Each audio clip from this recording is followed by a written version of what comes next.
Welcome back to the show. My name is Joe Escovedo. We have a special guest today. We'll be talking about how to stand out on your virtual presentations. We'll be talking about how to leverage video for LinkedIn. So without further ado, let me go ahead and introduce my guest for today, who is, there we go, Hi, is everyone. Lorraine Lee. Welcome to the show, Lorraine. Thanks for having me. Yeah, absolutely. So Lorraine is the managing editor at Prezi, and Prezi is an incredible tool. I've been using Prezi for, gosh, I guess since it launched, when it was just kind of the static kind of the dynamic images, kind of 2D, but now it's all 3D.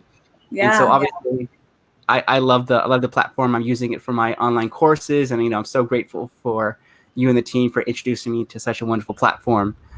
So thank you for that. of course. I'm happy to have you using it. Yeah, absolutely.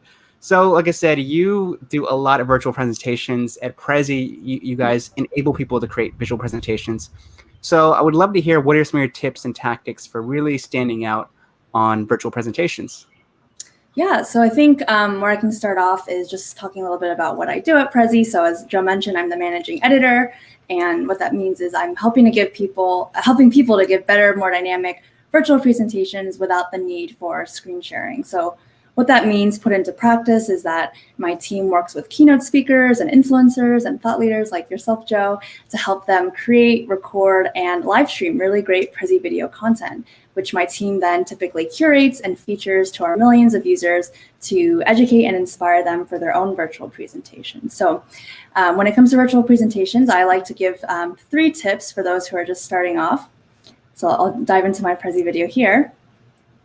So the first tip I like to give is that you should be using visuals in your presentation. So it might sound counterintuitive, but adding visuals to your virtual presentation, like I'm doing now, is going to help you boost your confidence and also just have a more outstanding virtual presentation. So not only do visuals help you remember what you want to talk about, especially if you're doing a longer presentation, but visuals help to deflect some of the attention away from your face, and it moves them to the graphics instead. So I have this example here of this graph because data is very important these days.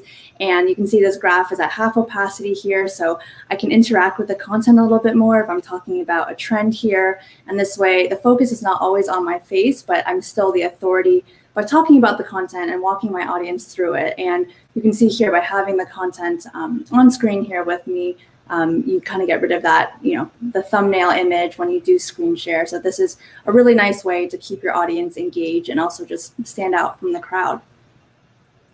The second tip I want to share is lighting. So lighting, it seems simple, but it's so important. And actually, I'm using a ring light that I bought the other day to improve my lighting situation. So lighting is going to make your video more professional, and it also has a surprising psychological effect on you as well. So if your lighting is good, you're going to look better, which naturally will make you feel better about yourself and help to decrease anxiety. And at the same time, it's going to make your video look more professional. So ideally, you're going to have your light source always coming from in front of you like this, never from behind, as that is going to cause a backlight effect.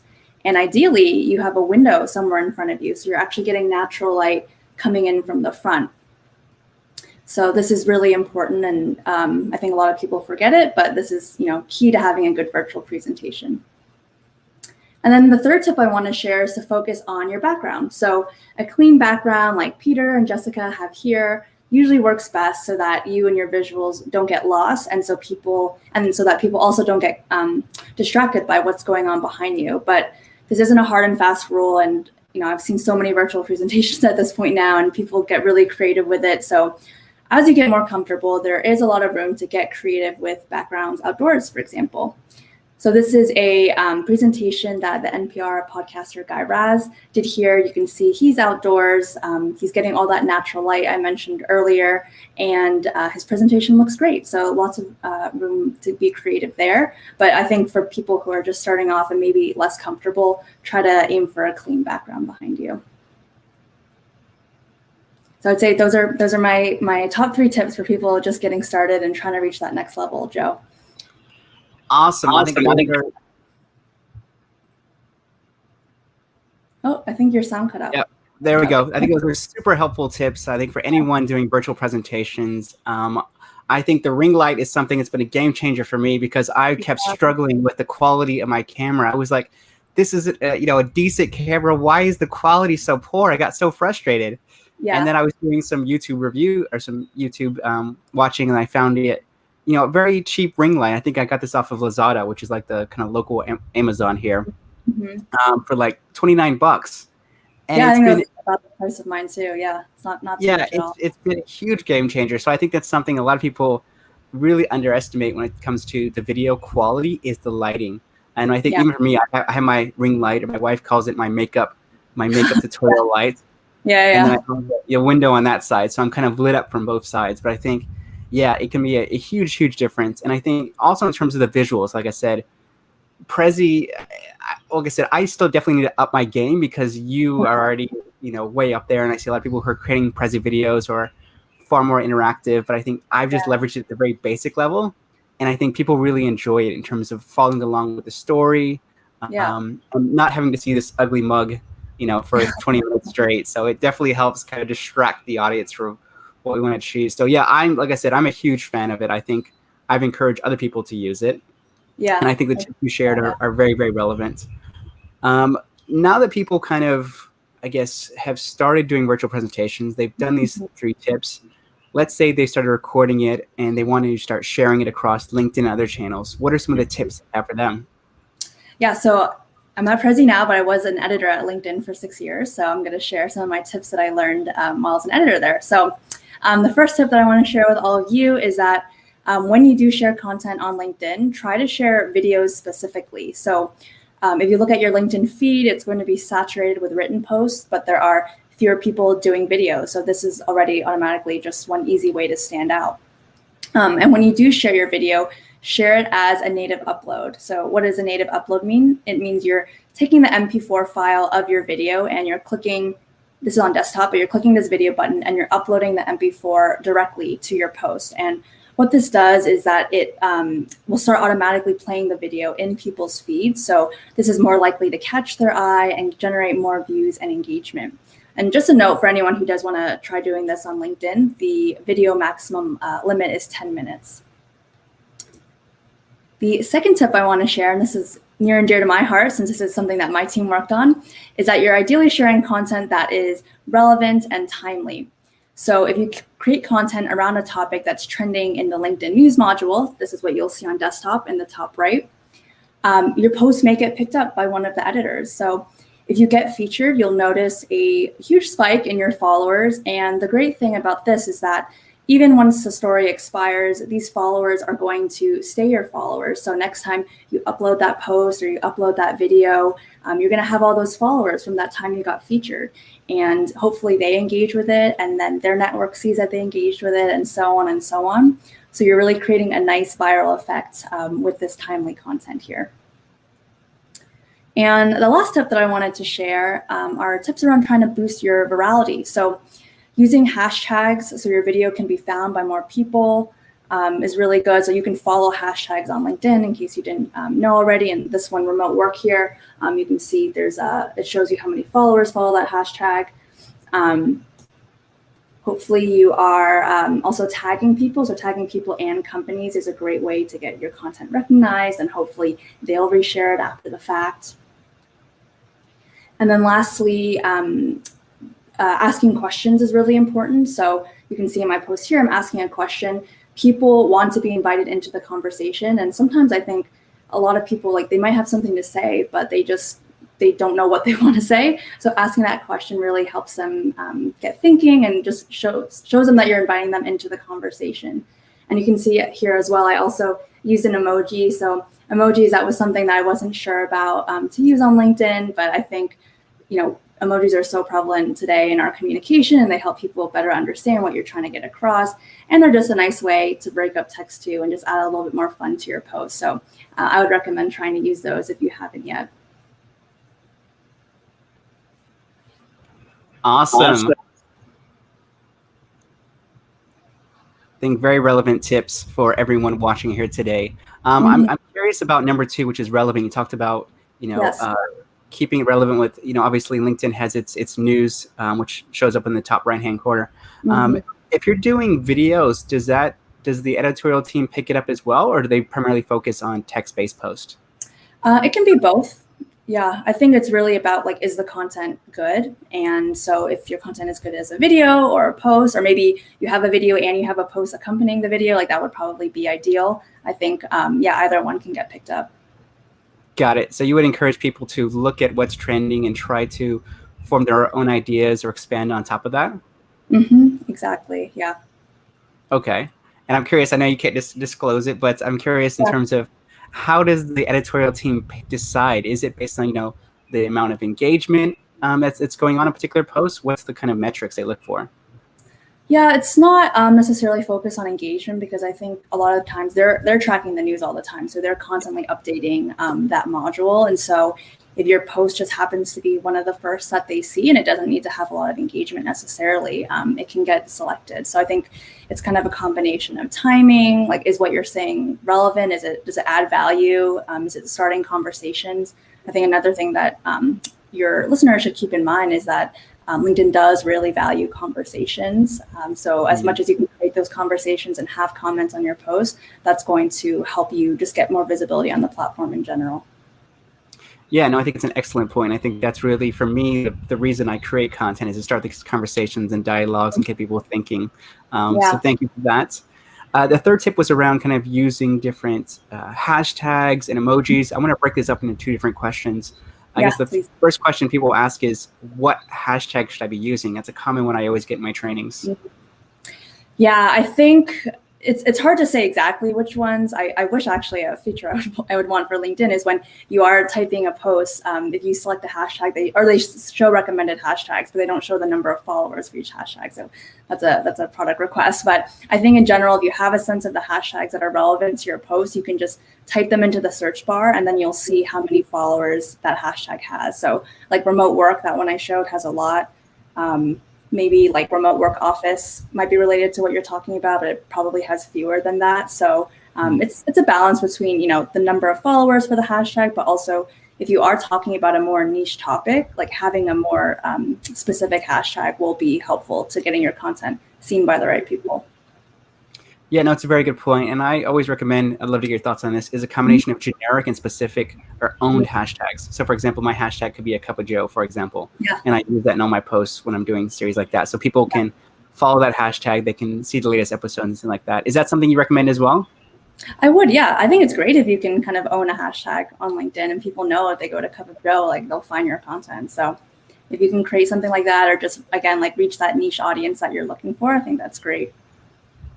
Awesome. The other one I'll get thoughts on is around emojis. And I've been experimenting with emojis for some of my clients. Big Fortune 500 companies who weren't really doing it before. I don't know too many who are, but I've kind of pushed them and say, let's try it out, see how it works. So I'm curious, like, have you seen any difference in terms of results for even the articles and posts you were writing previously, like with emojis, without emojis? Was there really a big difference? I can't say that I noticed a big difference, but I just feel like if I, as the viewer or reader, or if I were to see someone's post like that, I think for me personally, like I would just be more inclined to see what it's about and just to read through the whole thing, just because, like I mentioned, it is a nice way to break up the text, and it adds a little bit personality too, depending on on the emoji you use. So I think it can only help positively, but I don't know. Have you noticed anything with your clients in terms of emoji usage? Yeah, well, so we're running the reports. We should have our findings in a couple of weeks, but I think that'd be an interesting one. But for me, it goes back to capturing attention. I think emojis can do a great way of capturing attention, particularly in that first and second line when, like you said, we're really getting flooded with a lot of text-based stuff. So unless you really have a strong hook or a strong teaser, which I talk about in my online course, like it's really tough to stand out these days because more than ever, people are posting, a lot of text-based formats. Right, yeah. The other one you touched on, which I want to reinforce, which I think is really important, is tagging people. So I always encourage people, and I was telling someone the other day, if you are citing a particular source, or you, for example, I will publish this interview on LinkedIn, I will definitely tag you. I'm curious your thoughts on tagging people that you may think find it interesting. So the reason I bring that up today, because someone tagged me in a post and said, "Oh, I thought you might find this interesting," or they tagged me and stuff like that. So yes, it got my attention, but what are your thoughts on that? Yeah. Did you know the person very well, or was it kind of like a very far removed? Yeah. So I mean, I've been engaged with, a yeah, little bit on LinkedIn messaging, but I didn't know the person super well. And I think a yeah. lot of people tend to do that. Like anytime we have a conversation, like a couple Hmm. months will go by and they're like tagging me with like 20 different experts and stuff like that. So Yeah. Yeah. I yeah, think, I mean, it's like you said, like if it's someone kind of random, kind of removed from your network, like that, I think just becomes, it's just strange. It doesn't make a lot of sense. You can kind of tell when someone's just tagging for the sake of tagging, but at Prezi, we're featuring a lot of content by influencers, thought leaders, keynote speakers. And so it makes sense to tag them because we're actually talking about content that they shared. So I think in that way, it would make sense. But yeah, I would just definitely caution anyone who's kind of tagging friendly, like going too hard on that with people they're not super close with or connected to, just because I think that leaves more of a negative impression with that person than a positive one. yeah, no, you're absolutely right. And I think to Prezi's point, because you are working with media and thought leaders, like it makes sense to tag them because, Mm-hmm. I'm ex-Forbes. So anytime someone tagged me in one of my articles they were sharing, like I always got super excited. So Yeah, that's I think great. Yeah. I think it's a tip for anyone who's doing like media relations or like influencer relations is really tag them to, just make sure that you're on their spotlight, you're showcasing that you do care about what they're like talking about or writing about. So yeah, I think it's a tip for those folks as well. Yeah, definitely. What are some other ways in which people can use Prezi videos? Like I said, I use it for my online courses. Mm-hmm. I even used it, I've tried it for like sales, messages as well. What are some of the creative ways that you've seen people leverage kind of video and what they're doing? Yeah, so we've seen it all really. I would say, especially in the pandemic, one of our main audiences that use Prezi Video is a sales audience because selling virtually, that's something, a lot of surveys have been done. We've done our own survey. Just a lot of salespeople are going to still be selling virtually even when the pandemic is over, and it's important to find ways to stand out and to still feel connected to the person on the other side of the screen. So when you're selling virtually, when you screen share and your face gets super tiny in the corner, like it's so hard to just stay focused and not zone out. I'm sure all of you, have been in those video meetings where someone's sharing their screen and it's just like your eyes glaze over, just staring at that slide for like 10 minutes, So salespeople, pitching to clients is really good. I think also just video outreach in general. If you're trying to get someone's attention, with Prezi Video, you can add maybe their logo down here, or use their brand colors or something like that very easily. I know, Joe, you've used the quick create template. So lots of nice, simple ways to kind of catch someone's attention that way. We've also seen, team leaders using it. So in team meetings, just again, keep that engagement with their employees and their teams. We've seen people use it in interviews for resumes, like their portfolios, like talking about their work and walking through it. A lot of coaches and trainers have found a good use case. I mean, like yourself, have found a good use case out of it, just because again, it is something different. And I think like having those visuals on screen, having more movement than a normal, just boring slide deck, I think is important. And I guess one other thing to mention is that you can, with Prezi Video, bring in your PowerPoint presentation. So like your slides would kind of sit right here. So I think a lot of people, have existing slides already. So if all this is a template, but if this looks kind of overwhelming, just importing your PowerPoint that you already have is already a nice way to kind of just stand out from the crowd and use the content that you already have. Yeah, no, absolutely. Like I said, I think people will probably ask, how difficult is it to use? And I always use me as a dummy proof concept. It was fast, yeah. Yeah, it was super easy. I mean, I was creating within minutes. And I think to your point, there are a lot of templates.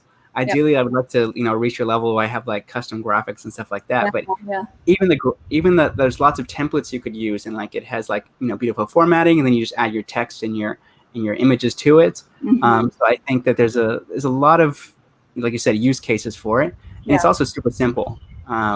So I'm obviously a big proponent. People are asking me what I used for my online courses, and obviously I mentioned it in the course itself as one of the tools I use. Yeah. But someone was asking me like, do you use PowerPoint? I'm like, no, I use Prezi Video. So it's there's definitely a lot of use cases. Maybe we'll have to do a follow-up one on using video for sales, because I think a lot of people, especially now, are wondering like, how do you use it? Because same thing, everyone's talking about it, but no one really knows how to do it. I think you brought up some really good points in terms of featuring the logo, using the brand colors, maybe having a image of that person or whatever it is.